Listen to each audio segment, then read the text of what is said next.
Hi, my name is Hannah.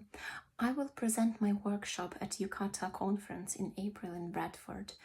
And the name of my workshop is Existential Threat, Existential Fight, and Existential Rage, Trauma versus Physis.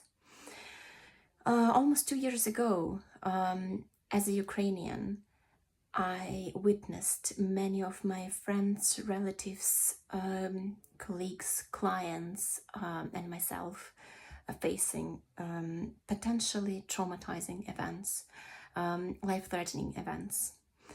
And I saw all kinds of reactions to those events.